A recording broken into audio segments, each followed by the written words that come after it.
அனைவருக்கும் வணக்கம். இன்றைக்கி உள்ள காலகட்டத்தில் நம்ம ஒரு சுயநலமாக வாழ்கிறோம். நம்ம மட்டும் வாழ்ந்தால் போதும், நமக்கு 3 வேளை உணவு கிடைத்தால் போதும், நமக்கு கார் இருந்தால் போதும், நமக்கு வீடு இருந்தால் போதும், நமக்கு எல்லாம் இருந்தால் போதும் என்று நினைக்கிறோம். அப்போ நமக்கு காரு வீடு, நமக்கு மேலே அடுத்த கட்டம் எல்லாம் இருக்குன்னு நம்ம நினைக்கவும் தவறு கிடையாது. ஆனால் நிறைய நபர்களுக்கு உணவே இல்லாமல் இருக்க 3 வேளை உணவே இன்றைக்கி கிடைக்காம இருக்குது. ஒவ்வொரு தொகுதியிலும் 10,000க்கும் மேற்பட்டவருக்கு உணவே இல்லாமல் இருக்குது. அவங்களால எப்படி சொல்கிறது, வேலைக்கு போக முடியாது. ஒன்றும் வயசால் அங்கே வேலைக்கு போக முடியாமல் தவிப்பாங்க. அல்லது சொந்த பந்தம் ஒதுக்கி விட்டு அங்கே மன அழுத்தத்தில் ஒரு மைண்ட் செட் இல்லாமல் இருப்பாங்க. அடுத்து அங்கே ஒரு ஆக்சிடென்ட் இந்த மாதிரி காரணத்துக்காக உணவு கிடைக்காம இருப்பாங்க. அப்போ இந்த நபர்கள்லாம் ஒரு வேளை மதிய உணவு கிடைக்கும், இல்லை காலையில் உணவு கிடைக்கும், இல்லை இரவு உணவு கிடைக்கும். இப்படி ஏதாவது ஒரு உணவை கிடச்சிக்கிட்டு அங்கே அறகுறை பசியோடு தான் இன்றைக்கி வாழ்கிறாங்க. ஆனால் நம்ம இருக்கப்பட்டவங்க 3 வேளையை நம்ம சாப்பிட்டாலும் நம்ம வயிறு நிறைய நினைக்குமே தவிர அடுத்தவங்களுக்கு நம்ம உதவணும் என்ற நிலையை ஏற்றுக்க மாட்டோம். இதை உங்கள்கிட்ட கொண்டு சேர்க்கணும் என்ற நோக்கத்தில் தான் தமிழக ஜனநாயக மக்கள் கழகம் மூலமாக ஒவ்வொரு பகுதியிலும் எத்தனை பேர் சாப்பிடாமல் இருக்காங்க, அதாவது உங்கள் தெருவில் எத்தனை பேர் சாப்பிடாமல் இருக்காங்க, உங்கள் ஊரில் எத்தனை பேர் சாப்பிடாமல் இருக்காங்க, உங்களோட தொகுதியில் எத்தனை பேர் சாப்பிடாமல் இருக்காங்க, இந்த விஷயத்தை நாங்கள் கொண்டு உங்கள்கிட்ட கிடைக்கிறோம்.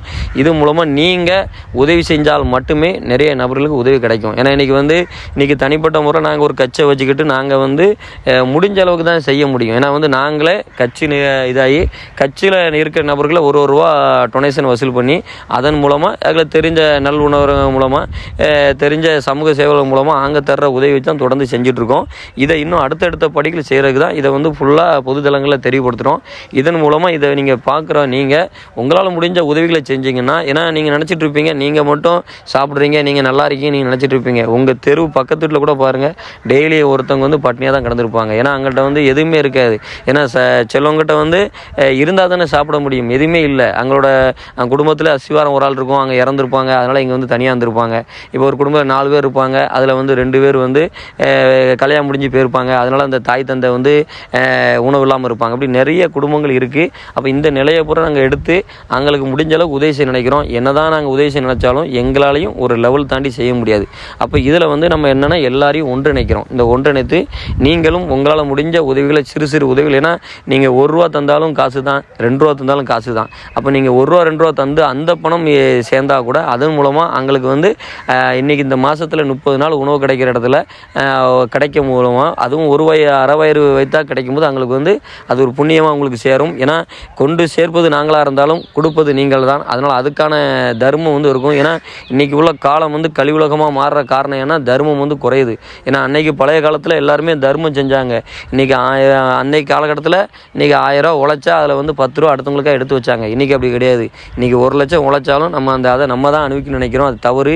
இங்கே நம்ம இந்த உலகத்தை விட்டு எதுவும் கொண்டு போகிறதில்ல. நம்ம தர்மத்தை மட்டும்தான் கொண்டு போக முடியும். தானம் தர்மம் மட்டும்தான் நம்ம செய்கிறது மட்டும்தான் நம்ம வாழ்நாள் முடிவில் நிலைக்கும். அதனால் முடிஞ்ச அளவுக்கு தானம் தர்மத்தை செய்ய பாருங்கள்.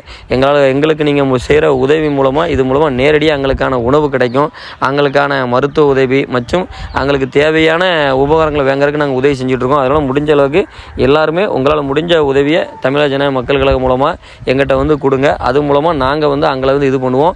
ஒன்று நீங்கள் நீங்களாகவே உதவி செய்யணும், அதையும் செய்யுங்க, தப்பே கிடையாது. ஒன்று எங்களால் நடந்தாலும் சரி, இல்லை நீங்களே செய்தாலும் சரி, மொத்தத்தில் ஒவ்வொரு தொகுதியும் அந்த 10,000 நபர்கள் பட்னியாக தான் தினமும் படுக்காங்க.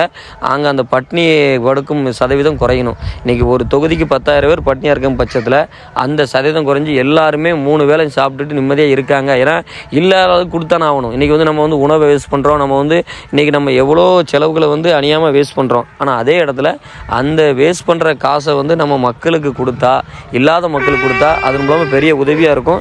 அதெல்லாம் முடிஞ்ச அளவுக்கு எல்லாருமே இந்த உதவியை முடிஞ்ச அளவுக்கு செய்யுங்க. இந்த வீடியோவை விழிப்புணர்வுப்படுத்துங்க. இது மூலமாக நிறைய பேருக்கு உதவி கிடைக்கிறதுக்கு நீங்கள் சப்போர்ட்டாக இருங்க.